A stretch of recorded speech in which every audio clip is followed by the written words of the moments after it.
Okay, good evening, everybody, and welcome to the second session of HR Analytics. So, what I was highlighting in the first session is that HR Analytics is right now not a choice, but it is a compulsion for most organizations because of two reasons. There are two main factors which I spoke about right now. One is called employee engagement, the other is called attrition rates. Okay, now if the employee is not excited, okay, when she comes to the workplace or he comes to the workplace, is my voice clear, everyone? Can you hear me clearly? Yes, sir. Okay, fine. So if the employee is not excited when he or she comes to the workplace, then obviously they will not contribute 100% of their effort. And number two, if you keep on losing employees, okay, if every quarter 20%, 30% people are leaving, then you have to spend a lot of money in retraining and realigning your work and everything, and this will be a huge loss to the organization. So organizations today are very much concerned that we want attrition rates to come down and we want engagement rates to go high. Okay, for that I gave the case study in the last session that you have to understand your employees. Now, when you have got 10,000, 20,000, 50,000 employees, how do you understand them individually? That is a very big challenge. And even if you have got less number of employees, employees are never going to come and tell you that we are dissatisfied with the organization. What they will do, they will find a job and then they will come and say that you have not taken care of us, we have found a better job, we are going. That time, if you are giving great offers and all, they will simply not be interested. Okay, so this is where HR analytics becomes extremely important. I congratulate each one of you. You are participating in this, and as I said, this will we are taking three approaches to this workshop. I'll be giving you theoretical models, I'll be giving you practical case studies, and we'll be doing some exercises also, okay, which gives you hands-on skills. The recordings are there, so with that I'll be giving you assignments also. So I expect you to do the assignments, and if you have got any kind of problems, note it down, and in the next workshop, next session, you can always ask me questions. Okay, I'll give a time for question answer session. Okay, so you can ask me questions and I'll be more than happy to answer them. Okay, so yes, I want sir. to, yeah, yes, any questions you can ask. Are we going to discuss our assignments for our first day session? So Yes, is it yes. like? Have you done the assignments, everyone? Yes, sir. I have done it. Can you show me on the screen if possible? Okay. Or I can make you a co-host. Let me see. Can you please tell me your name? I'm not getting. Amrit, sir. Amrit. Amrit. Yes, sir. Let me see, Amrit, sir, if I can. I'll make you a co-host. So if you want, you can share your screen. Can you share your screen? Yes, sir. I'm sharing it now. And tell us what you have done. So, yeah, tell us what you have done. Okay. In the assignment, we had the first questions. The question was related to attrition rate. Correct. Among increment, incentive, and promotion has a strong effect on attrition rate, and I think that has been already discussed last time. So I have just in a symbolic ways increment that matters a lot than increment and promotions.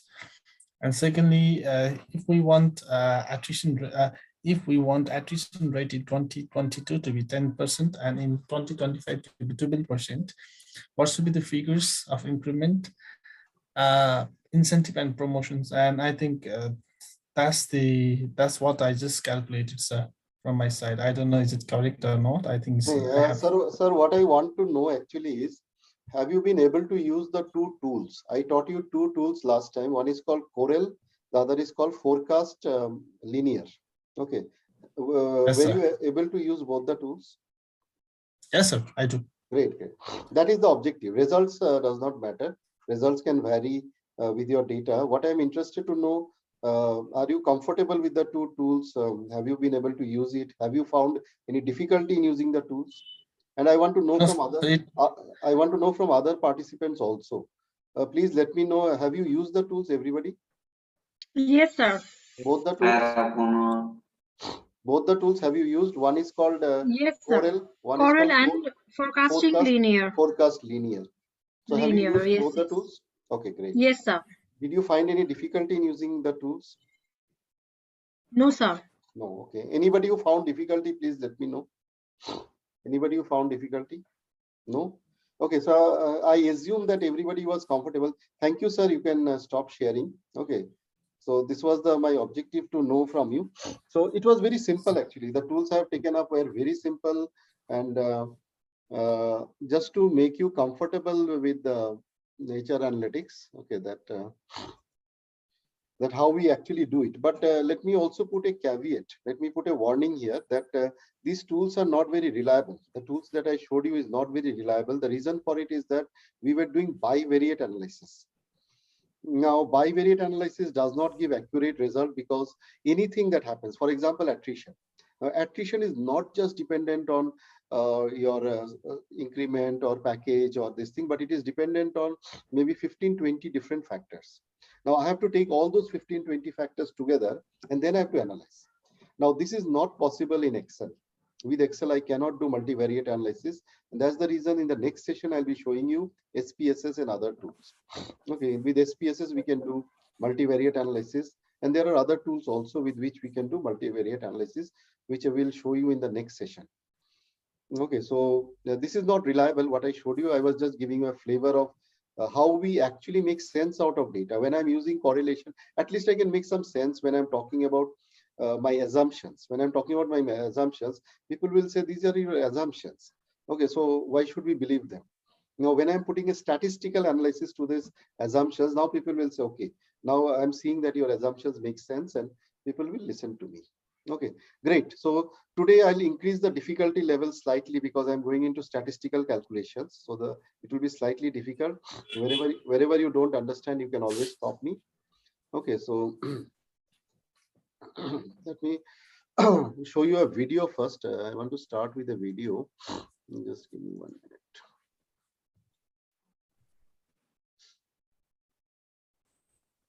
And tell me whether you are hearing the sound and video. While increasing your profits? Well, you might be surprised. Are you able to see the video and hear the sound? Yes, sir. Yes, sir. Okay, fine. It comes down to HR analytics. If it's a term you haven't heard of before, you're not alone, but it's becoming increasingly common and much more important in the growth of your team and business. I'm going to walk you through some common HR metrics and some tools you can use to get started.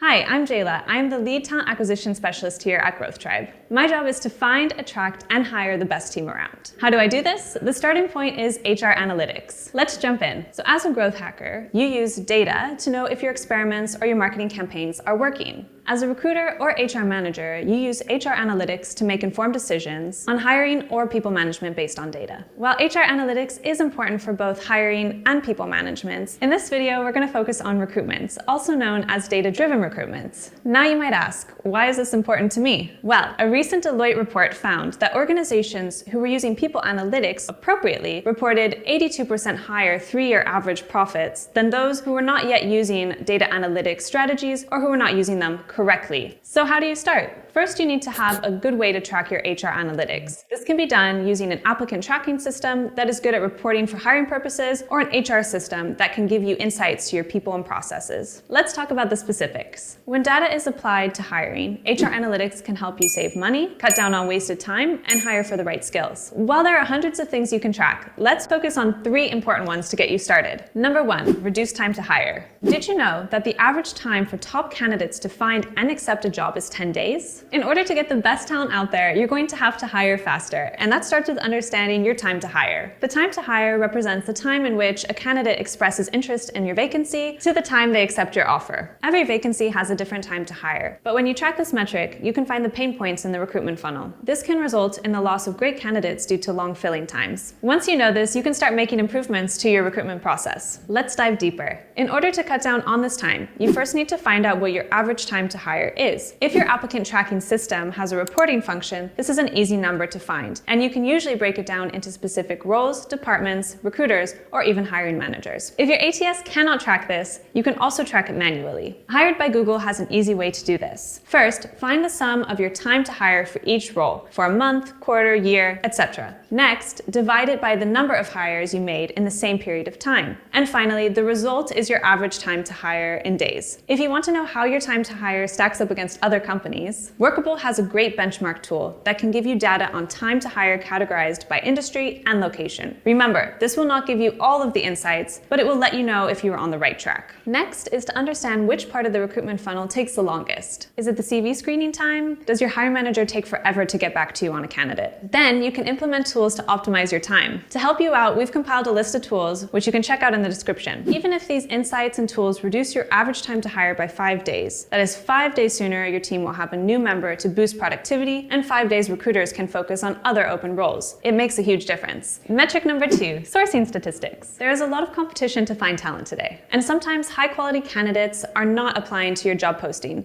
so recruiters have to turn to sourcing. Luckily, recruiters have many different ways to reach out to candidates, such as job boards, social media, and beyond. There are many different analytics that you can look at when it comes to sourcing. However, there's no point in looking at these analytics if you don't even know which channel is bringing you the highest quality candidates. So let me give you an example. If your data shows that many of your long-term employees come from a certain job board, then you can put more time and energy into that job board when hiring for that role again. The same can be said when you have a low-quality candidate or low-performing employees that come from another job board. Then you can put less time and energy into that one. Quick side note, if you have one low-performing employee that came from one job board, that is not enough data to prove that low-quality candidates come specifically from that job board. Knowing this data saves hiring teams time and is more cost-effective. So how do you track this? At Growth Tribe, we use an ATS that makes unique application links for each job board, sourcing outreach, referral, etc. It then tells us where we found this person or from which job board they applied from. You can also keep track of this using Google Analytics and UTM parameters. A UTM code is a string of text that you can add to the end of the URLs you use in your job descriptions, ads, social posts, and so on. You create a campaign name, medium, and source. An example of this could be the campaign name is the job title, the medium is where the job description or ad appeared, such as a job board or social site, and the source is the specific site, like LinkedIn or Facebook. Then head to Google Analytics, where you can see your data come in. There are many tools that automatically add a UTM to your URL. So what I have shown you right now is application of two things. One is statistics, the other is analytics. Okay, what is being used, and that is a little complicated. The video was slightly complicated, but I will explain you in very simple language in 2 sessions. It will take me 2 sessions. This session I'll explain the statistical tools. Next session I'll explain you the softwares. Okay, and then we will use both of them from session number 4. From session number 4 to session number 8. Okay, we'll be using statistical models and softwares both, and then take each of the HR functions turn by turn and see how to use it. What I want you to take back is that I told you that there are 3 kinds of softwares. Okay, there are free softwares, premium softwares, and freemium softwares. So if your organization allows, then you can make an investment in those premium softwares, and you will get great value of HR analytics. Most of them are GUI based and graphic user interface based, and you can do very good work on that. If your organization is not ready to invest money, doesn't matter. There are free tools which are slightly complicated to use, but yes, you can create value out of them. And the other option is, of course, to use freemium tools where certain functions are free, but for other functions you have to pay. Okay, so this is today's session, and next day session I'll be talking about statistical models and softwares. I hope you can see the slide. Can you see the PPT, everyone? Yes, sir. Okay, great. So there are certain terminologies. Those who are coming from academics, you know very well, but those who are coming from corporates, I need to explain a little bit. This you have studied in your school level. I'm just doing a little refresher course. There are certain terms we use. The terms that we use in statistics is called mean, median, mode, and range. Okay, what is mean? Mean is actually average. Okay, is average. So for example, if I say, okay, that average age of your employees is 55. The average age of employees in an organization is 55. What do you understand from that? If I say average age of employees in an organization is 55, then what do you understand? most of the employees are old. Yes. Yes, most of the employees are old, and most of the employees are going to go for retirement very soon. So HR department has to be prepared that in another 5 years, most of the employees will be going for retirement. So you need replacements. So you have to be retired. You have to be ready for it. Now, if I say that the average age of your employees is 25, then what do you understand? If I say average age is 25, then what do you understand? Most of the employees are young, and Very they young. might go for growth. They might change a job like Yes, continuously. yes, very nice. And yeah. Yeah, very nice. Very good as a inference. Okay, so in both the cases, what we are saying, the organization is not balanced. If your average age of employees is 55 or average age is 25, it is not a balanced organization. Vis-a-vis, if I say average age is 40, okay, then I can say that it is a balanced organization. So you have young people and experienced people. You have got a good mix in the average age. So this is mean. Okay, this is the mean. Now you might ask a question. Okay, tell me okay, tell me that what is the midpoint? Okay, so you have told me 25, 45, all that. What is the midpoint? Now I say the midpoint is 35. Okay, now you will say no, the tendency of the organization is towards younger employees. The midpoint is 35. If you say no, the midpoint is 45, then we will say the tendency of the organization is towards experienced employees. So I can find that. Okay, now mode. What is mode? I might ask you that, okay, tell me, okay, you gave me the average, but tell me the number of employees who are in the young group or number of employees who are in the old group. Okay, that I can find through mode. Okay, the other way, what the way we classify, we say, okay, tell me how many people are in the age group of 20 to 30, how many people are in the age group of 30 to 40, how many 40 to 50, and how many 50 to 60, how many 60 plus. Now, what I'm doing, I'm fixing up ranges. Okay, so the moment I use mean, median, mode, or range, okay, my life becomes a little easier and my explanation becomes a little easier. Okay, rather than saying that, okay, many of our employees are old or many of our employees are young. Okay, so that many does not mean anything. It is a very confusing term. Okay, but when I say, okay, the mean is this, the median is this, the mode is this, and I have divided the employees into 4 groups, 20 to 30, 30 to 40, 40 to 50, 50 to 60, and maybe 60 plus. Okay, now I'm getting a very clear picture. Okay, what is the age distribution or experience distribution of my employee? Or I can do it by compensation packages or other things also. So we can use it. The number starts making some kind of sense. Now I'm going to show an interesting thing in your screen. You can see this. This is called a bell curve. Now this is something which was used by HR departments sometimes back. Now it has become very unpopular. Okay, earlier many organizations used to use it. The first organization who used it is General Electric. Okay, so there was a CEO in General Electric called Jack Welch. Okay, Jack Welch worked for 40 years in General Electric. 20 years he was the CEO. Nowadays you see that a CEO hardly survives for 2-3 years. Okay, maximum tenure of a CEO is 5 years. Jack Welch was the CEO of General Electric for 20 years. Okay, and he has made the organization into one of the top 5 organizations in the world. What did Jack Welch do? Jack Welch, during performance appraisal, classified employees into 3 groups. Okay, the 3 groups are high performers who are in the top 16% bracket, poor performers who are in the low 16% bracket, and average performers who are in the 68% bracket. Okay, so the high performers were given promotion, increment, incentive, rewards, everything was for high performers. Poor performers were told you can leave the organization, we don't need you. And average performers were given warning letters that your performance is average. So this year we are keeping you, but next year I'm not sure whether your job will be there. Okay, so is it a good thing to do? All of your HR professionals, so tell me, is it a good way to do performance appraisal? I divide my employees into 3 groups. One group I give them increments, promotions. One group I tell them, okay, from tomorrow, please don't come.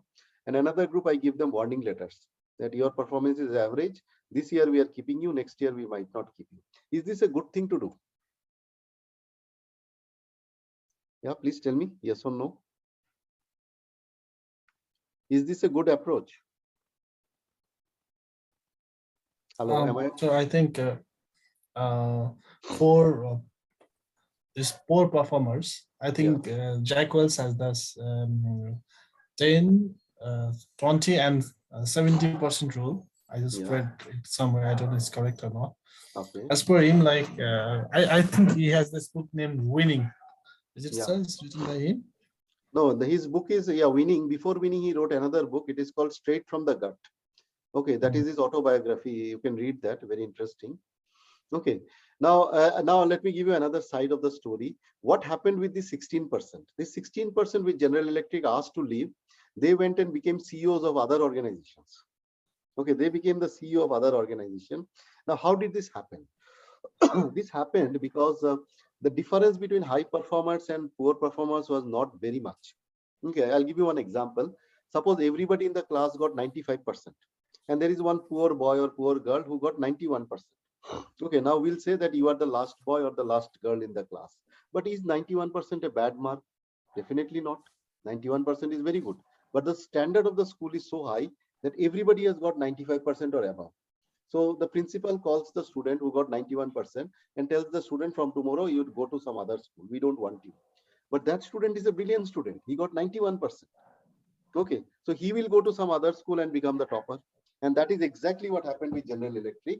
General Electric was forcibly putting 16% people in this group, although they were also performers. They were not poor performers. Only thing, the high performers were super high performers, average performers were also very good performers, and the poor performers were also actually good performers.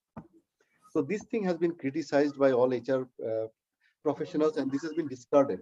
Nowadays, nobody uses this bell curve. It is called bell curve in HR. Okay, but nowadays people don't use it. So what is done in HR today is three kinds. Okay, so I told you that what I gave you some sample in the last session is called bivariate analysis. So we do either bivariate analysis, or we do univariate analysis, or we do multivariate analysis. Multivariate analysis is of two types. Okay, one is called dependence analysis, the other is called interdependence analysis. What is dependence and interdependence? If Y is dependent on X, but X is not dependent on Y, that is called dependence. And if X and Y both are dependent on each other, then it is called interdependence. I'll give you one example. Okay, suppose it rains. It has been very good rainfall this year, so agriculture has been good. Okay, because it rained, so agriculture has been very good. But because agriculture has been very good, will it rain next year also?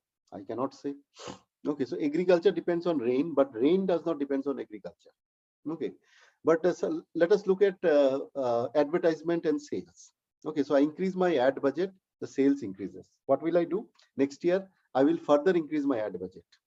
Okay, so because of ad, sales is happening, and because of sales, budget is also getting increased. That is called interdependence.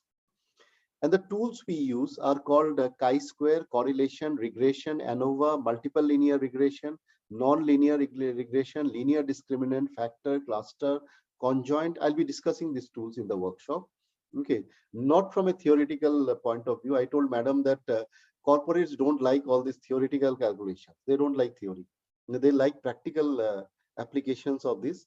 So I am not going to use these tools from the theoretical perspective. I'm going to use all these tools from the practical perspective, which you can use. Okay, which will be helpful to you. Let me start with a very simple thing. It is called percentage analysis. Okay, so can you all see the PPT on the screen? Is clear? Can you see the PPT, everybody?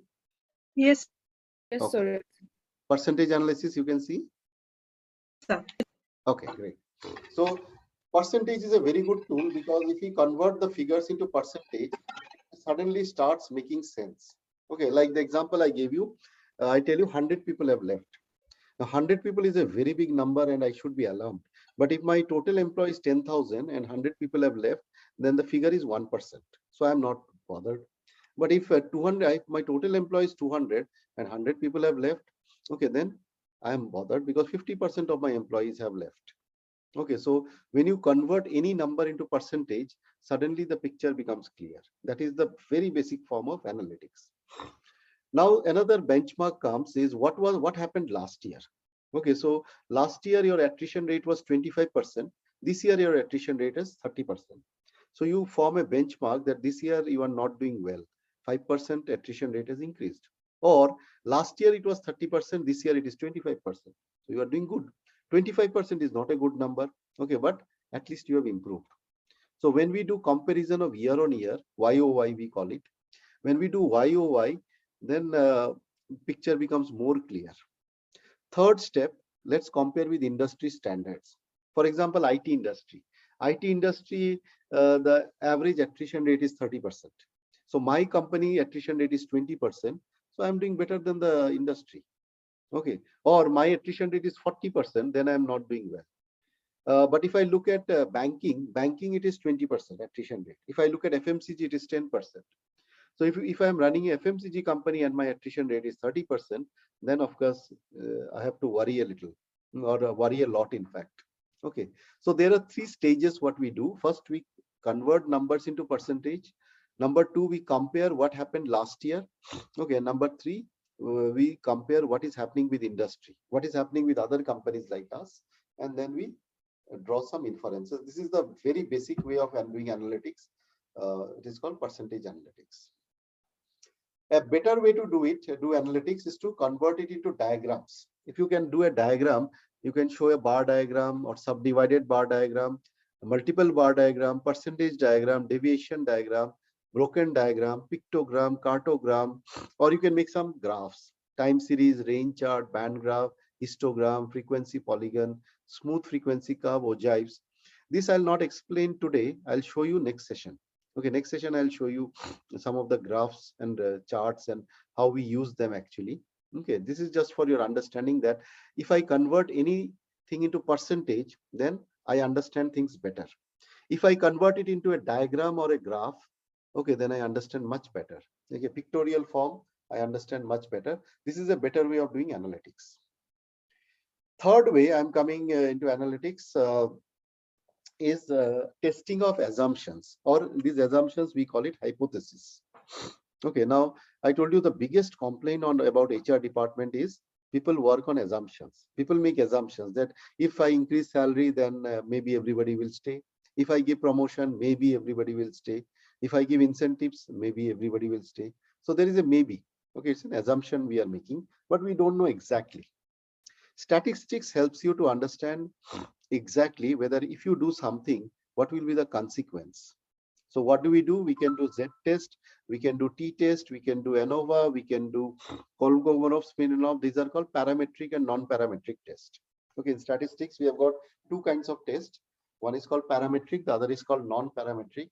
I'll be using certain terminologies today, which if you don't understand, please don't bother, because in the next session with software, I'll show you how you can do it easily. Okay, if you understand, good enough. So what is parametric and what is non-parametric? If the data is normally distributed, we call it parametric data. Okay, the mean, median, mode is well defined, then it is a parametric data. If it is not normally distributed, we call it non-parametric data. Okay, don't bother about it. It's statistical people should bother about it, not you. But what you should be bothered is about a tool which I'll discuss today. It is called hypothesis testing. Okay, it is a part of inferential statistics. So what do we do in hypothesis testing? I have an assumption. Now I want to check the assumption. Now in Nepal, there is 1 lakh HR people. Now I do not know them. Okay, I cannot go to HR 1 lakh people and tell them that, please tell me if I increase salary, will the attrition rate come down? I cannot go to 1 lakh people, but at least I can go to 100 people. Okay, so this 100 people is called sample. 1 lakh people is the population and 100 people is the sample. So I go to 100 people and I tell them that you tell me if I increase the salary, will the attrition rate comes down? Okay, now there is a problem here. The problem here is these HR people might be from different industries. Okay, somebody is from IT industry, somebody is from automobile, somebody is from aviation, somebody is from FMCG, banking. Okay, so there is a difference in the population characteristics. Okay, so what the opinions they are giving might not be uniform. Okay, it might not be homogeneous or uniform. Okay, so if I just say, if I go to 100 people and 70 people say that if you increase the salary, attrition rate will come down, I cannot come and say, okay, 70% of my population says that if I increase the salary, attrition rate will come down. I cannot say that. Okay, so there is some tools that we should use. Okay, there is a methodology we should use to get more accurate analysis. This is what I'll tell you today, and the next day I'll show you with softwares how we do it. So it is called hypothesis testing. What is hypothesis? Hypothesis is assumptions. When we work in an organization, we always make assumptions. Okay. So what we tell in statistics is whatever assumption you are making, okay, whatever assumption you do, you break it down into two hypotheses. One hypothesis should say that my assumption is correct, and another hypothesis says my assumption is wrong. Okay, and then you do the hypothesis testing or statistical testing and find out whether your hypothesis is correct or your hypothesis is wrong. If your hypothesis is correct, the assumption is correct, go ahead. If your hypothesis is wrong, don't assume that thing, drop the assumption. Okay, so work on something else. So this is we call hypothesis testing. I'll show you with practical example. Don't bother about theory. I'll show you with practical example and you'll understand very well. Okay, just I'll show you a flow chart. I told you my background is engineering, so whatever I do, I draw a flow chart. Okay, we draw flow chart and then we give the flow chart to our juniors. This is the way you have to work. Okay, so I'll explain to you with flow chart only. In the flow chart, I'm showing you that whatever assumption you have in your mind, break it down into two hypotheses. One we call the null hypothesis, one we call the alternate hypothesis. What does the null hypothesis say? The null hypothesis says your assumption is wrong. Okay, null hypothesis says your assumption is wrong. Alternate hypothesis says your assumption is right. Now you might ask me that, sir, why are you saying opposite? You can always say null hypothesis should be my assumption is right. Alternate hypothesis should be my assumption is wrong. Okay, so this hypothesis testing actually comes from law. Okay, in law, what does the law says? Law says everybody is innocent unless the crime is proven. Okay, so I am saying that this is the criminal. But then judge says, no, this is not the criminal, get the proof. I am assuming this person is innocent. You get me the proof that this is criminal. You prove that this person is criminal. Then I'll give him punishment. Otherwise, I'll let him go. So the judge always says, okay, that I do not agree with your statement that this person is a criminal. So we take it from the law that we make a statement that whatever you're assuming, your assumption is wrong. Okay, that is the hypothesis with which we go ahead. We call it null hypothesis or H0. Okay, and then there is an alternate hypothesis where I say, okay, your assumption might be correct also. Now, second question I will tell you, okay, you have made an assumption. What is your confidence level? How much confident you are that your assumption is correct? You will come to say that, okay, I think 99% this is correct. Okay, so I say, okay, then your 99%, 0.99 is your confidence level and 1% is your error. Okay, or we say 0.01 is your error. There's a 1% chance that you might be wrong. Then I do the sampling distribution. I find out 1 lakh people are working in Nepal. Okay, I'll say, okay, we'll talk to 100 people. That is my sample. With the sample, I will do the testing and then I'll decide whether I should accept the null hypothesis or whether I should reject the null hypothesis and accept the alternate hypothesis. Okay, this is the theory. So practical, I'll tell you how to do. Before I go ahead, let me talk about another very important thing. We should not do a mistake here. There are two errors which happen. One is called type 1 error and type 2 error. Okay, again, going back to criminal law. Okay, if somebody is a criminal and I could not get proof against that person and I let that person go. Okay, so that is one error. Okay, and the second type of error is the person is innocent, but somehow I manipulated and I got some witness, I got some evidence against him and I got him punished. That person is innocent. Okay, but I got him punished. Okay, so both are called errors and both are equally dangerous. If he is a criminal and he is not punished, then he will go and commit more crimes if I let him go. Okay, and if somebody is innocent and I have punished that person, that is injustice. So both are dangerous. So when we do hypothesis testing, we should not be committing errors. We call it type 1 error and type 2 error. Type 1 error when null hypothesis is wrongly rejected. Okay, null hypothesis should have been accepted, but we have rejected that. And type 2 error is when it is not rejected, when we should have rejected, but we did not reject that. Okay, so these are again all theories. I'm giving you the background of statistics. Okay, so we also do this curve. Okay, this curve is called normal distribution curve. Okay, so we do one-sided test or we do two-sided test. What do we test here? in this curve, if the data is closer to the median, the line which is in the middle, if the data is closer to the median, I accept the null hypothesis. And if the data is going to either of the two sides, we call it the tails, okay, then we reject the null hypothesis. So we can do a one-tail test or we can do a two-tail test. I will not go much detail into all that. Okay, so, and another thing I told you, we are doing parametric test and non-parametric test. Very simple language, I'll tell you. If the data is like this is called normal distribution. All of you can see the PPT. Is the PPT clear to you? Can you see the curve? Can you all see the curve? Please tell a yes or no. So, Yes. Okay. Yes, sir. Great. So here you can see it's a perfect curve. You are seeing a perfect curve which has got a midpoint and everything. Okay, so we call it a normally distributed curve. If you have this kind of curve, then you can do a parametric test.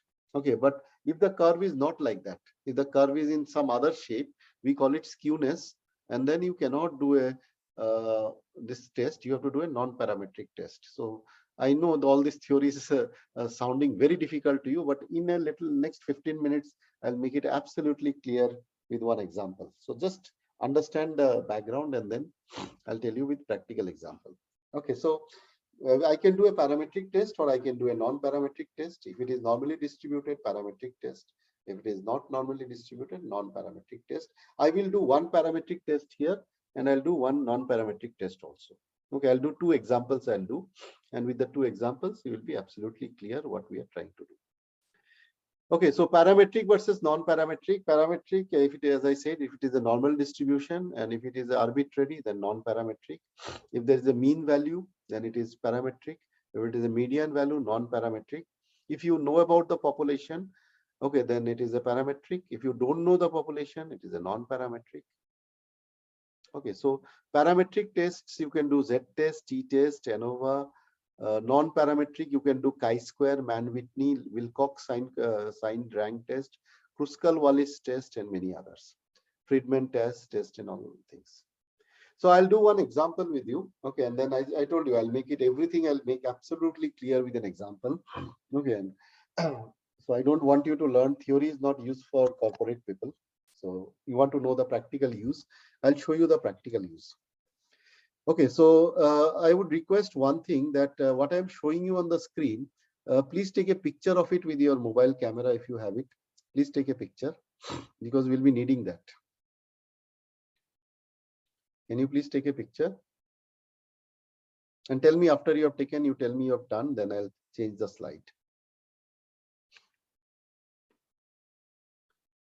I'll explain to it with the example. Okay, so I'll not explain the formula, but just take a picture. Have you done it, everybody?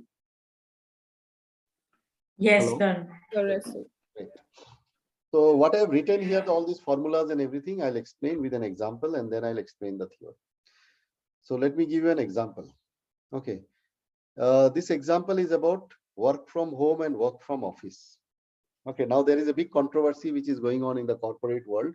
Okay. In India, what happened? I don't know about Nepal. What is the scenario? Are you having a third wave like India, or is it normal now in Nepal? Is it okay in Nepal right now? No, we are having the third wave and it's very critical situation over here. Oh, how many cases per day? How many cases are happening? Around 12,000 cases. 12,000. We are having 3.5 lakhs. Okay, India, it is 3.5 lakhs cases which is happening every day. Government is very worried, and again we are having all work from home. Our classes are online classes right now. Okay, so and now people are asking, will there be a fourth wave also? And WHO has already said the fourth wave will be dangerous. Third wave, second wave, a lot of people died. Okay, so my mentor died, the person with which I wrote books and all, he died unfortunately, Dr. Roshan Chahal. So I lost a lot of relatives also, and I think the same case with many of you here. Okay, it was very unfortunate. Second wave was dangerous. Third wave, we are finding the cases are more, infection rate is very fast, but it is like a flu. Okay, it is many people are saying just fever and some headache and some body pain, and next in 3-4 days it becomes normal, like a flu it is happening. Okay, so not so severe, but WHO is saying there will be a fourth wave, and that is going to be dangerous, and People might again start dying because of it. God forbid it should not happen. Okay, but then corporates are very confused. So what happened was, when the first time it happened, what we did in India was, we said there will be a 21 days lockdown. The government announced 21 days lockdown. First they said only Sunday lockdown. Then they said no, Sunday is not enough. Let us do a 21 days lockdown. Then they said, okay, let us do a 3 months lockdown. Then it was 6 months lockdown. Then it was a full year lockdown. Okay, so everybody was confused what to do. And the organizations which had technological capabilities, they shifted their employees to work from home with the internet. Thankfully, internet is now very well developed. Laptop, mobile, with that we were working. Okay. Now the question is, which is in most organizations, this question is being asked, that what do employees want? Some employees are saying, now we have got very comfortable work from home. In fact, in America, what is happening, people are, when they're called to office, they're sending resignation letters. They're saying, now we are very comfortable work from home. If you can continue work from home, good enough. If you say you have to come to office, take my resignation letter, I'm not coming. Okay. Some people are saying, no, please call us to the office. Work from home, especially for women employees, work from home has been a very big stress, because you have to take care of the children and husband and in-laws and all that. Plus you have to work also. Okay, so at least in office, the 8-10 hours you can dedicate yourself to the work. At home, I want to know from this group, what are you comfortable, work from home or work from office? If you can tell me, which one do you feel more better, work from home or work from office? Yes, can you please share? Yes, sir. I'm working in a manufacturing unit, so Okay. Practically, I prefer being in a workplace and Yes. do my stuff, because Manufacturing, I think you cannot do work from home. yes. You have to be in the workplace. Mm. Yeah, others, can you please? Hi, sir. Yeah, yeah. I'm working in HR department right now, and I feel working from home would be quite feasible for me. Okay. Because I have made, I mean, like, I'm be working in policy, so it will, like, and just, yeah. So work. I love to do work from home. Yes. Great. And even organizations are also confused. Some organizations are saying, if it is work from home, it is better because we are saving on overheads. This rental space and electricity and all this are saved. Some organizations are saying, no, unless employees come to the office, they don't work properly. So here there is an assumption. Okay, assumption is that work from home is not acceptable to employees. This is the assumption. Okay, so but I said that whenever you have an assumption, you make it into two hypotheses. Okay, one is null hypothesis, one is alternate hypothesis. So for testing it, what this research did was, they divided the respondents into two groups. 1,000 employees, they divided into two groups of 500 each. Group 1 respondents were said you can do work from home, and group 2 respondents were said you come to office. And then both the groups were given similar task and asked to give their feedback. So 400 respondents in group 1 said they were very satisfied with work from home, whereas 100 said they did not like work from home. Okay, group 1 who were told that you can do work from home. So 400 said that, okay, we are very happy doing work from home. 100 said, no, we are not very happy. We want to come to office. Second group who were doing a work from office, they said 300 said that we are satisfied with work from office. 200 said we are not satisfied with work from office. We want to do work from home. Now the management is confused. Okay, what to do? Okay, so management is saying that please tell us what to do. So what I want you to do is, again, take a picture of this. Please take a picture of this. Then I'll show you with the formula that I've given right now, how to analyze this. Can you please take a photograph of the with your camera and tell me after it is done? After you have done it, just tell me. Have you taken the picture? Hello? Just tell me yes or no. Yes, sir. Yes, Okay, sir. great. Great. So if you have taken the picture, very nice. So I will do the analysis. Okay. Now below it, you will see there is one line which is written value of Z obtained from Z table corresponding to 5% level of significance is 1.96. So let me explain this before I tell you how to solve this problem. Okay, what is this 90? What is this? How did this 1.96? From where does this 1.96 comes? 1.96 comes from there is a table behind the statistic book. If you take up any statistic book, okay. So in that I told you that if you are making an assumption, you are asked that okay, how much confident are you about your assumption? You are saying work from home is good. Okay, but how much confident are you in saying you are making an assumption that work from home is good? But what is your confidence level? You say, sir, my confidence level is 95%. If you say your confidence level is 95%, that I am assuming that you are accepting an error of 5%. Okay, so if I convert it into number, it is 0.05, 5 divided by 100. Now, if I am doing a two-tail test, then I'll divide it again by 2. So 0.05 divided by 2, it is 0.025. Okay.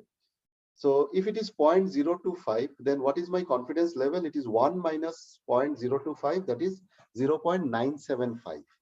Now I want to find out in this table, where is 0.975? And I see that where these two rectangles are coinciding, you will see that this value is 0.975. Can you see in your screen 0.975 in the table? Can you see it? All of you? Yes, sir. Okay. Now look at it. This comes from, if I look at Z, in the left-hand column, it is written Z, and the corresponding value to this 0.975 is 1.9. And if I look at the row, okay, if I look at the row, then it is 0.06. Okay, you see 0.00, 0.01, 0.02, 0.03, 0.04, 0.05, 0.6. It is corresponding with 0.06. And here it is 0.1, 0.2, like that, 1.9. So it is corresponding with 1.9 plus 0.06. So we add both of them, 1.9 plus 0.06, and I get the value, which is 1.96. So in the problem, I have written that the value of Z obtained from Z table corresponding to 5% level of significance is 1.96. This is how I have found out. Okay, so this is how we calculate. Don't bother about all that. With software, I'll show you. You don't have to go open a statistic book and search for all that. It will be, you can do it much easily. Okay, so going back to the problem. Going back to the problem, now let us solve the problem. I'll show you how to do it, and then I'll give you an case study. Then I'll give you an exercise also to do at home.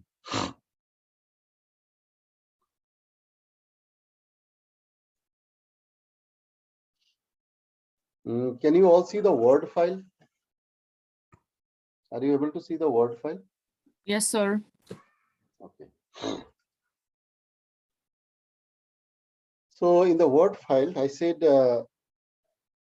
I have made an assumption. So I'll break down the assumption into two hypotheses. One I say is null hypothesis. One I will say is a null hypothesis, and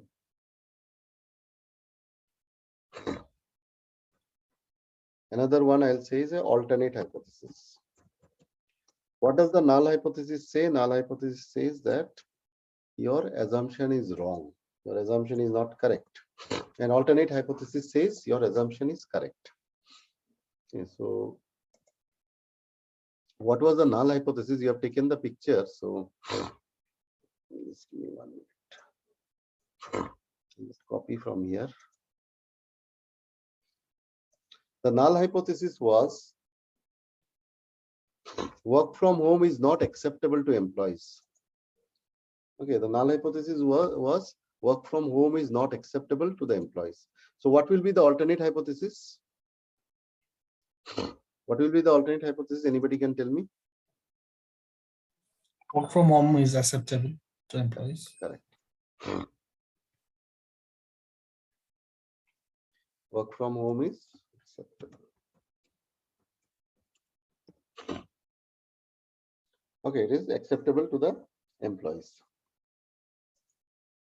So now you have taken the picture of that this thing. Okay, you have taken the picture of the formula and everything. We'll apply the formula. Okay. Okay, so to apply the formula, I am writing what is my sample size? How many people I have tested it? I have taken a group of 1000. So I'll say n is equal to 1000. Okay, right now the picture that you have taken of that formula, I'm applying the formula. I'm saying n is equal to 1000. Now, I have divided this n into two groups. The employees were divided into two groups. So one is N1, that is 500. There are 500 employees. Another one, I'll call it a small N2. N2, that is also 500. So I've divided my employees into two groups. Okay. Now I am finding out P1. Now you will see in the formula, what is P1? Can you see the formula and tell me what is P1? Can you tell me what is P1? P1 is in the first group, we have asked the employees to Proportion do in category one. proportion. So first Proportion in category is we have told the employees you do work from home and tell us, are you liking it? So 400 are saying yes, we are liking it. So what is the proportion? The proportion is 400 divided by 500. All of you are understanding how did I get this number? 400 divided by 500. Are you getting, everyone? I'll go very slow. Don't worry. Yes, sir. Okay. The group was divided into two groups, 500, 500 each. 500 people were told you do work from home. Now they were asked, did you like work from home or would you like to come back to office? So 400 people says we like work from home. So my proportion in the first sample group is 400 divided by 500, which is how much? 400 divided by 500 is how much? Anybody can tell me? 4 by 5. So it is how much? If you have a calculator, just do and tell me. It's 0.8 Yeah, it's or 0. 8? Correct. No, it's not 8. It's 0.8. 0.8. Yes, sir. 0.8. Okay. So similarly, similarly, there is another group. We'll call them Q1. Who is Q1? Q1 are the people who have been given work from home, but they are saying that no, we are not liking work from home. We want to come back to office. These are 100 people. Out of 500, 400 are saying no, we are liking work from home. We want to continue. 100 people are saying no, we don't want. We want to come back. So it is 100 divided by 500. Can somebody tell me what is the number? 0.2. 0.2, correct. Now I have come to the other groups. The second group who are doing work from office. Okay, in that we asked them, do you like it? So 300 people are saying yes, we are liking work from office. We want to continue. So this is, we are calling it P2. So P2 is 300 out of 500 who are saying yes, we like work from office. We want to continue work from office. Okay, so what is the number? Anybody? 0.6. Yes, it is 0.6. And in the same group, we also have 200 people who are saying, that we do not like work from office. Please let us work from home. What is the proportion? Can you tell me? 200 divided 0.4. 0.4. Now, if you look at the formula, okay, I need to find out one thing, which is P1. If as per formula, I need to find out P1 into Q1. I have to find out P1 multiplied by Q1, which is 0.8. This is as per formula. 0.8 multiplied by 0.2. How much is it coming? 0.8 multiplied by 0.2. 1.6. 0.16. I'm taking you back to those school level mathematics days. Okay, so, but you don't have to bother about all this. Next session, I'll show you with softwares. It will do your hard work. It will do all the calculations for you. Here, I'm just to make the concepts clear. I'm taking you through all this. Okay, second group, it is P2 multiplied by Q2, which is 0.6 multiplied by 0.4. How much it is coming? 0.24. 0.24. 0.24. Correct. 0.24 it is coming. Okay. Now in my formula, I have to find out is the formula will be P1 Q1. I have to find out P1 Q1 P1 Q1 divided by N1 I have to find out, which is 500. That is, I have to find out 0.16 divided by 500. How much does it come? How much does it come? Anybody can tell me? P1 Q1 divided by N1.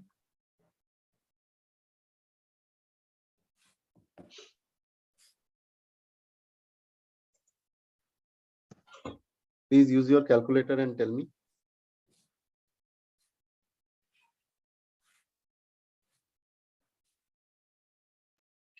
0.00032. Correct. 0.00032 is the right answer. And again, I have to do the same thing here. So I will do P2 Q2 divided by N2, which is 500. That is P2 Q2. I found out was 0.40 and 48. yeah, 0.24 divided by 500, which is 500. how much? 0. 4 zeros Okay. and 48. Please check. It is 3 zeros, not 4. Okay, I think sorry. this is 3 zeros. Yes, Yes. yes, this is 3 zeros. No problem. Next time it will be on software. So software doesn't make mistake. We human beings Okay. make a lot of mistakes. Okay. So don't worry. Nowadays people don't rely on human beings. We do all things with software. Anyway, so now I'll do a calculation. So we call it zcal. The value that I'm going to find out right now is called zcal. So zcal will be 0.8 minus 0.6. Okay, what is this 0.8 and what is this 0.6? It is P1 minus P2. This as per formula. The formula you will see it is written P1 minus P2. So 0.8 multiplied by 0.6 divided by 0.00032 plus 0.00048. Okay, this is as per formula that you have taken a picture of the formula. So if you check with the formula, this is as per formula I am calculating. Anybody can tell me this value of zcal? Anybody can tell me the value of zcal?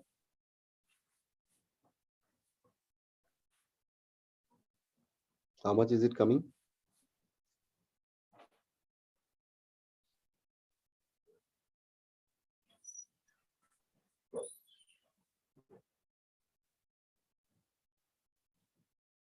What is the value of zcal?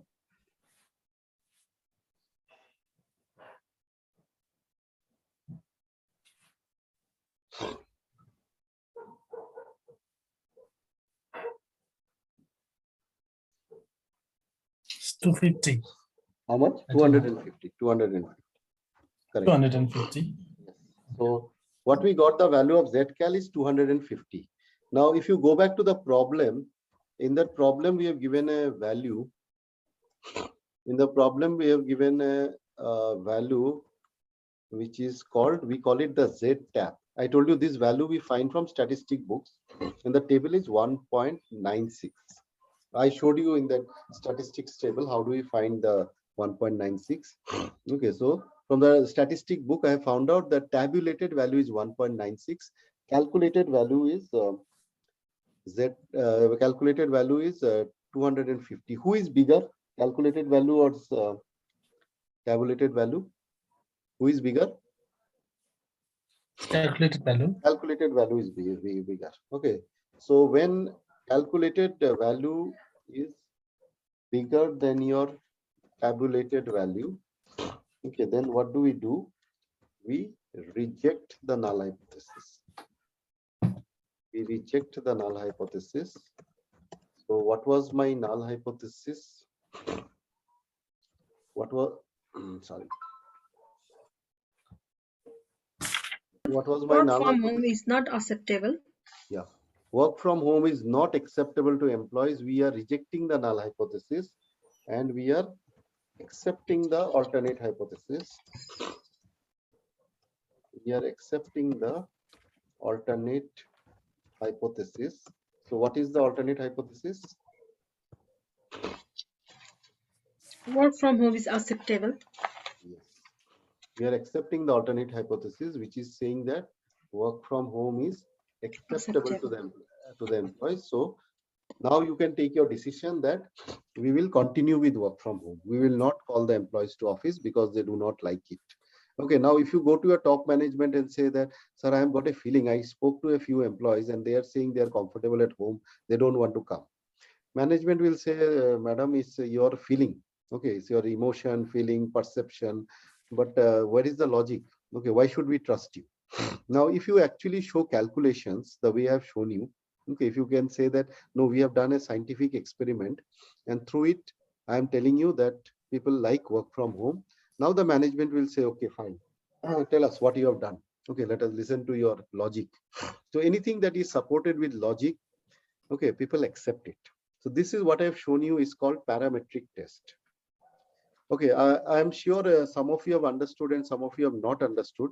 Those who have not understood, for you, I am giving you an exercise. Tomorrow is a holiday in Nepal, if I am right.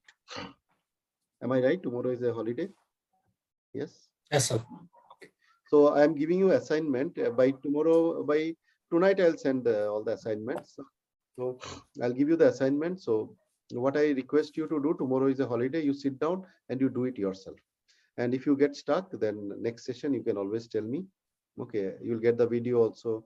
Through it also you can understand. But this is one systematic way of working. Instead of relying on emotions, perceptions, bias, or this thing, gut feelings. Instead of that, let us put everything into a statistical model. So this is one way. I'm not saying this is the ultimate way. This is one way of putting the whole assumptions into a statistical model, testing in the statistical model, and then making an analysis which is scientifically proven. Okay, this is scientifically proven. It might be right, it might be wrong also. Okay, but there is a scientific logic behind it, and people accept that. People appreciate that very much. Okay, so I hope some of you have understood, and some of you, if you have not understood, please do the assignment, and then we can discuss in the next session. I will also show you one non-parametric test. This is what I've shown you is a parametric. It's called parametric test when the data is normally distributed. Okay, so I want to show you a non-parametric. Now, for non-parametric test or bivariate, I want to show you a bivariate. For bivariate, what happens is we take two data at a time. What I showed you in the very first session, and you have done the assignment also, is that we will take two sets of data and we'll ask, is there any relationship between the two data? Okay, so increment and attrition rates. Okay, is there any relationship? So this relationship, we measure it using a parameter called coefficient of correlation, or RC. We call it RC. Now, if RC is equal to 0, okay, when we run the formula and we see that RC is equal to 0, there is no relationship between the two. So please don't bother about it. Okay, so don't bother about increment because increment has got no influence on attrition rates. If RC is equal to 0. If RC is equal to 1, it's a perfect relationship. The more you give increment, the better employees will stay. It's a perfect relationship. If it is -1, it's an inverse relationship.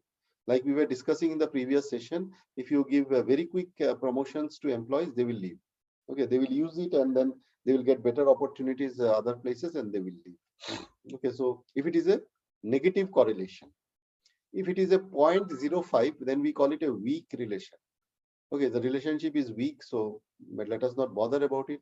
If it is 0.95, then it is a very strong relationship. We should take care of it. Okay, so you have already done it. Last session I've shown you how we can use Excel and we can measure Corel. Function is Corel. With Corel, I can measure it and I can say whether the relationship is strong, weak, okay, positive, negative, whatever. Second question we ask. The second question we are asking is, what is the strength of the relationship? First of all, whether there is a relationship. Second question is, what is the strength of relationship? Okay, so is it 0.95 or is it 0.05, whatever. Okay, is there a cause and effect between the relationship? That you measure with forecast.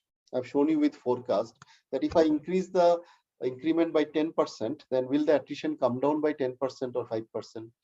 Okay, that I can do cause and effect analysis. Okay, and in which direction? Will it go positive direction? If I keep on increasing increment, will the attrition rate keep on decreasing? Or if I keep on increasing attrition rate, okay, will it fall down? Okay, so the direction I need to check. So all these things we check in a bivariate analysis. How do we do bivariate analysis? We can do cross tabulation. We can do Charles Spearman analysis. We can do a Carl Pearson analysis are there. Okay, then there are symmetrical relationship. Okay, suppose we say height and earning capacity. People who are tall are earning more. Okay, people who are short do not earn. Assumption. Okay, this is symmetrical relationship. We can say reciprocal relationship. Sales advertisement increases, and because of advertisement, sales increases. That is a reciprocal relationship. Asymmetrical relationship is one is affecting the other is not affecting the first one. Rainfall and income. If there is good rainfall, agriculture will be good. You will earn good money. But if you are earning good money, rainfall might not be good next year. Okay, so something like this. So there are statistical formulas. I will not go very deep into it because I've shown it with Excel. How you in the Excel you did Corel function. If you know, that's enough. But these are the formulas we use in statistics. Okay, if you some of you know statistics, good. If you don't know statistics, don't bother. Use the Corel function. Regression, what we do is we take two variables. One we call the dependent variable, the other we call independent variable. Okay, so we can say that attrition is a dependent variable. Okay, incentive is an independent variable. Okay, if I keep on increasing incentive, then attrition rate will come down. Okay, attrition is dependent on incentive, but incentive is not dependent on attrition rate. Okay, so it is an independent variable. So we can take a independent variable, we can build a relationship and we can measure. Okay, again, don't bother about statistics. You can use the function which is called forecast. Okay, you have already used the function in the very first session I've shown you. With that, you can build those equations and you can test your measures. Now, but I told you that you have to be a little careful because what I showed you in the first session, I showed you bivariate, which does not give correct result. Correct result, if you want, then you have to do a multivariate analysis. Okay, in the multivariate analysis, I will take increment, incentive, promotion, workplace, job satisfaction, target. I'll say take a lot of multiple factors and I'll make an equation y is equal to a plus b1 x1 b2 x2 b3 x3 something like that, and we will measure it. This is called multiple correlation regression. What I want to show you exactly today is called chi-square analysis. It's a this is a non-parametric. Now, what happens in a chi-square? There are certain things which we are expecting. Okay, we are expecting that if I increase the salary, then the increment will also increase. Sorry, if I increase, then attrition will come down. I am expecting it. Okay, but when I increase the incentive, I see that it might have happened or it might not have happened. Okay, or how much it should have happened, it has not happened to that extent. So there is a gap between observation and expectation. Okay, so we can do an analysis based on it, just the way I showed you right now, univariate. Similarly, we can do an analysis also. I will not go deep into formulas and all that. You are from, most of you are from corporates. So I'll not try to teach you formulas and all. You'll find it difficult. I'll show you practically. Okay, so practically you'll understand. So let us take another example. So can you all see on the screen chi-square problem? Can you all see this thing? Can you see the problem on your screen? Yes, sir. Okay. Please take a photograph of this. Take a photograph of this problem with your camera. With your camera, take it, we'll discuss it. Okay, so what is it? I'll explain. The following response has been recorded in attrition rate against increase in increment for last 5 years. So using the above data, we want to test whether the null hypothesis, increase in increment will not lead to fall in attrition rate for the year 2021 is acceptable or not acceptable. Okay, what is null hypothesis? I told you null hypothesis is an assumption. Okay, I have made an assumption that if I increase increment, then the attrition rate will not come down. And I told you that in null hypothesis, we always take the assumption that our assumption is wrong. Okay, we consider that our assumption is wrong because we should not wrongly make some judgment. So this is our null hypothesis. Now we want to test it. And from the statistic book, we have got a value. This is the tabulated value is 5.22. Okay, this we have got it. So please take the picture. And if you have taken the picture, then we will do the analysis part. Okay. So to do the analysis, what I'll do is I'll go to the Excel sheet.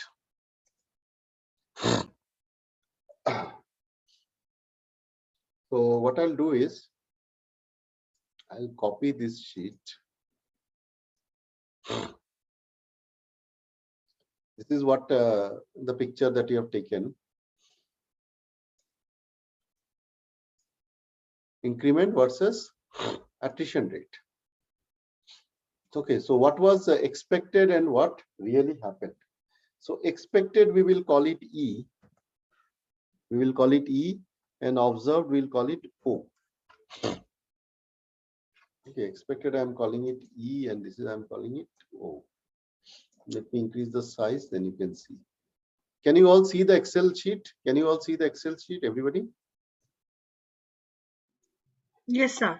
Okay. So next what I'll do is I'll find out what is O minus E. Because the formula is given like this. So I'll find out what is O minus E.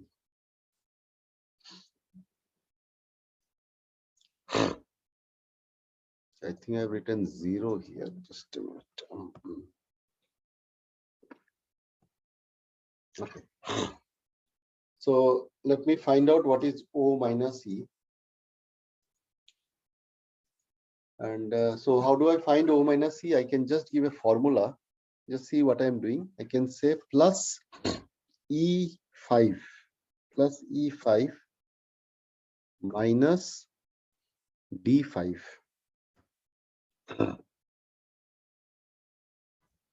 Will give me the value which is going to be 10. Okay, I've just given a formula in this this thing to find out O minus E, and I got it as 10. So Control C and Control V, I'll give the same formula everywhere, and I have got this value.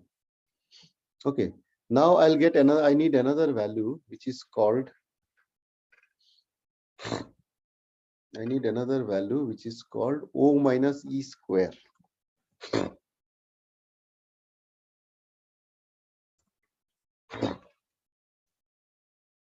Okay, this is O minus E square.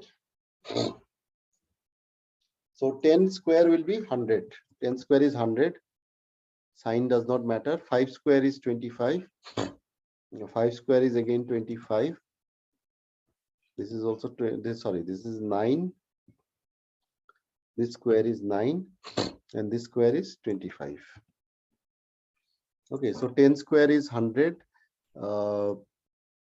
5 square is 25. 5 square is 25. 3 square is 9, and 5 square is 25.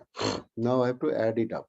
So I'll add all this, and I get a value 184. Make it bigger.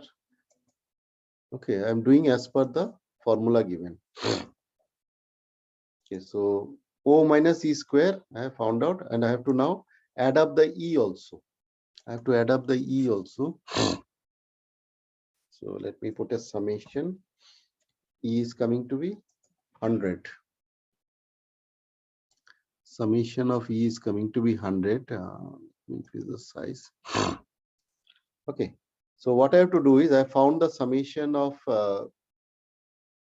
okay, sorry, we have to find out O minus E square divided by E. Sorry, I've done a mistake. So O minus E square. Next table is I have to find out O minus E.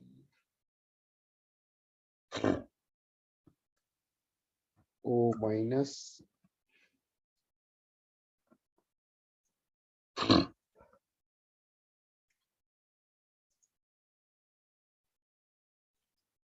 O minus E square. It is not multiplication what I am writing. I'm writing it as square divided by E.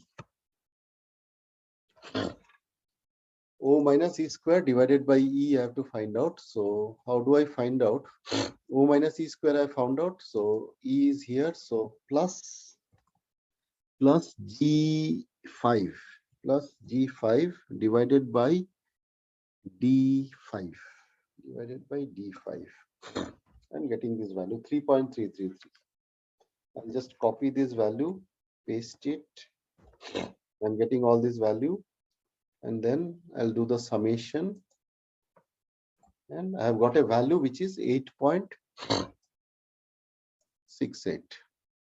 Where did all this come from? I'll explain to you right now. Just give me 1 minute. Format cells. So I have got this value, which is very important. Okay, this is your chi-square calculated value. 8.68 is your chi-square calculated value. Where did this come from? I will just show you. This has come from here. Okay, all of you can see the PPT. Can you see the PPT? Can you see the PPT, all of you? Yes. Okay.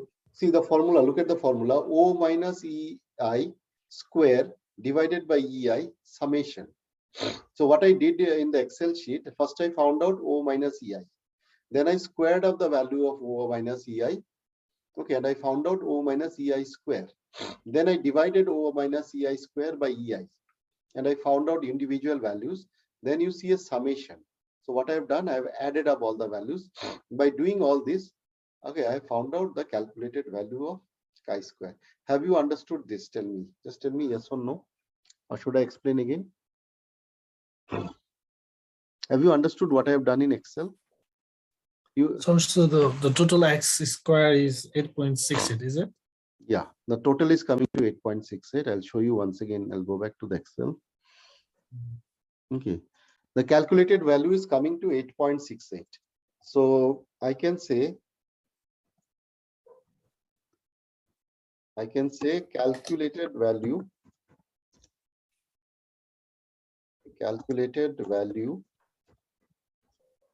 of chi-square, calculated value of chi-square is equal to 8.68. Okay, calculated value of chi-square, just make it slightly bigger, then you'll see it on the screen. Calculated value of chi-square is 8.68 and tabulated value of chi-square. The analytics is about mathematics and softwares. Okay, so it might seem a little difficult today, but it will become easy. Tabulated value, can you see in the problem? What was the tabulated value, the picture that you took? Can you just look at it and tell me the tabulated value? It's 5.22. 5.2. Yeah, yes, correct. 5.22. Okay, this is the tabulated value. How to find from statistic books I have shown you, but you don't have to do all this hard work because software will do it for you. In the next session, I'll show you how software does it. Who is bigger, calculated value or tabulated value? Calculated value. Calculated value. Okay, so here also I'm seeing last time calculated value of chi-square is bigger than tabulated value of chi-square.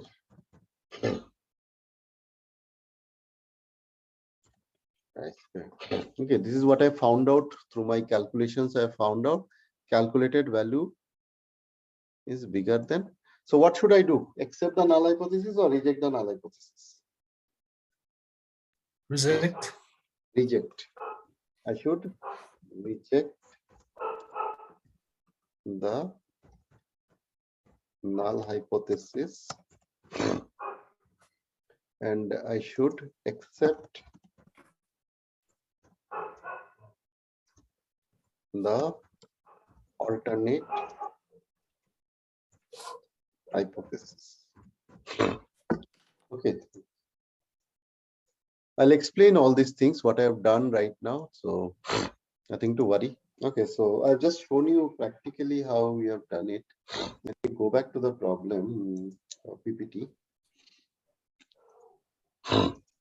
Okay, so null hypothesis, increase in increment will not lead to fall in attrition rate. So I'm rejecting it. I'm saying increase in increments will lead to fall in attrition rate. Okay, so I'm saying that if you increase the increments, then your attrition rate will come down in the next year. How am I doing? How am I saying it? It's not my emotions or perceptions or something like that. I am statistically saying it. I've done a statistical calculation and I've done it. I have shown you two examples. One is called parametric test. The other is called non-parametric test. I've shown you two, and I'll give you two assignments. Tomorrow is a holiday. Please do it, both the assignments.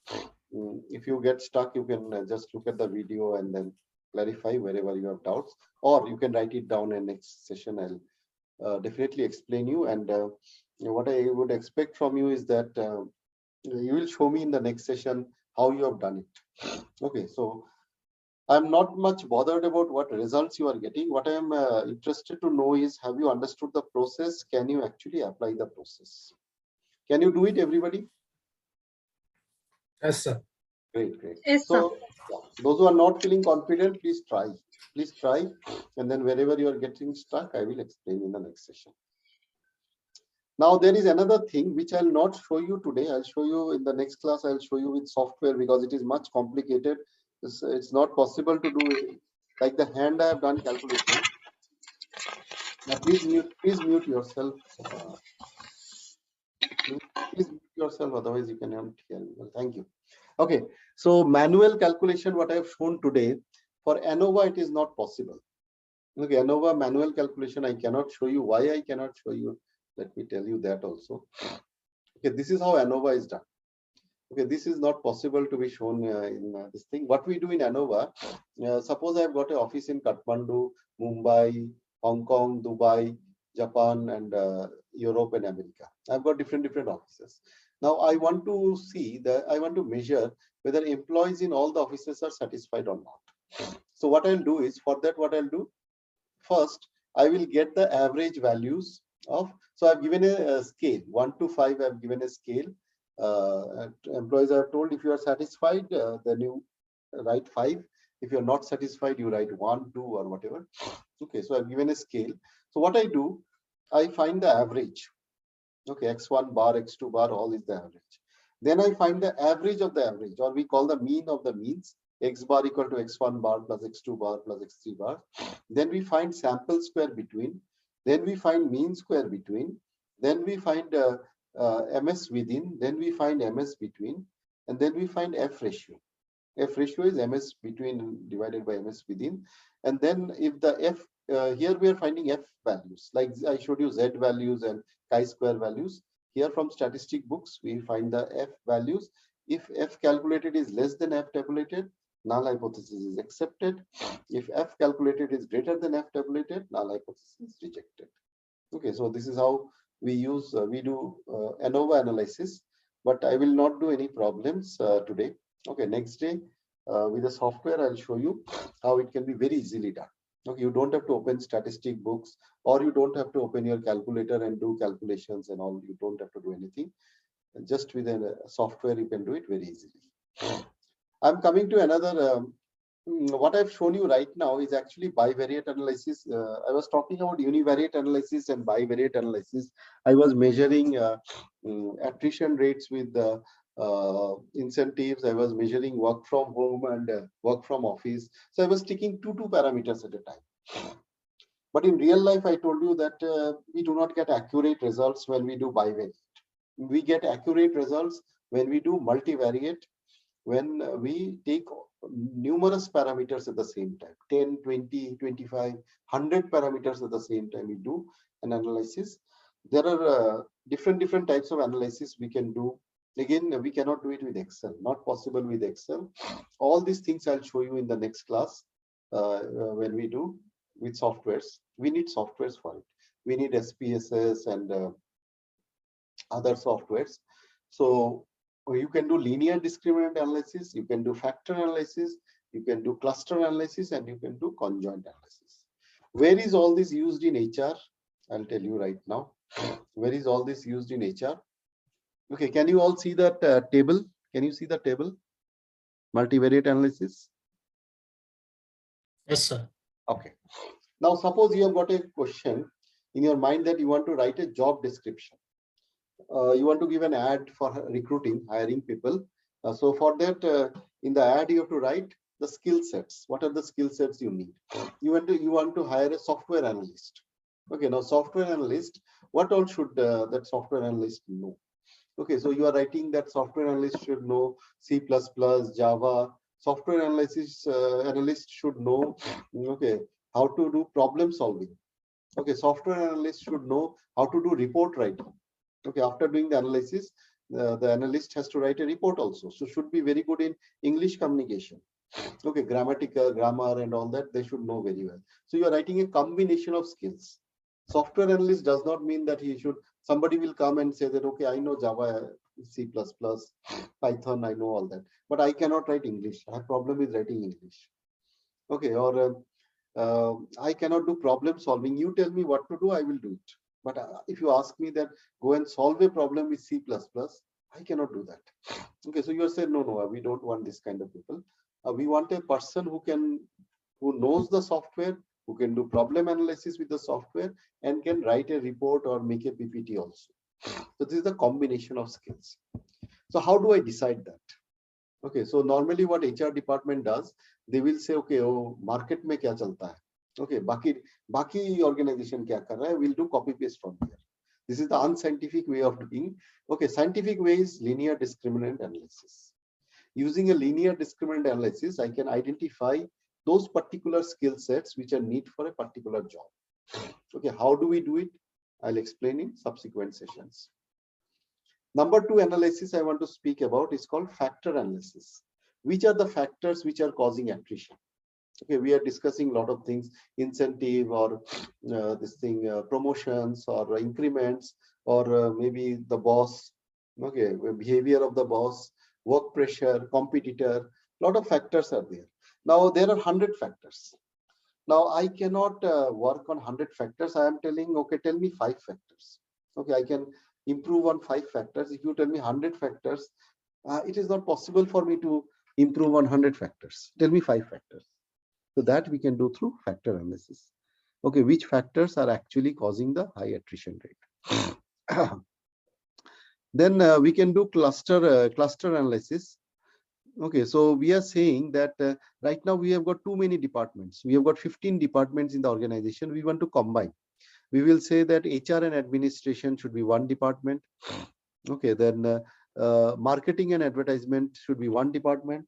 Production and maintenance should be one department. Like that we are saying. But if we make it a one department, will it work? If you want to find out, then you can do a cluster analysis. Okay, which group of employees you can put together? Okay, which are the employees, or you want to do a training session. So which are the employees who should be sent for a particular training and they can be sent together? So we can do a cluster analysis. Then there is a conjoint analysis. Conjoint analysis is very important for deciding compensation benefit. Nowadays, when salary is given to employees, it is not a salary. Okay, it is called a CTC. Okay, cost to company, or it is called a compensation benefit package, because when we give a salary, the salary has got a basic salary. Okay, it has got a dearness allowance. It has got house rent allowance. It has got mobile allowance. It has got a travel allowance. It has got an insurance. It has got a provident fund. It has got a gratuity. It has got a pension plan. So a lot of things are involved out there when you make a compensation plan. Okay. Now, how do I make a compensation plan which is very effective? Okay, which is acceptable to the employees? For that, statistical method is called conjoint analysis. In all this linear discriminant, factor analysis, cluster analysis, conjoint analysis, we are not taking 2 factors at a time. We are taking multiple factors at a time. So it is slightly complicated. Okay, so this all we'll be doing in this 8 sessions. Okay, that's all for today. Okay, so any questions you have, I already, we can discuss. I have kept some time for discussion. Okay, so are you finding the session useful or complicated? You can honestly tell me the feedback. I would love to hear from you.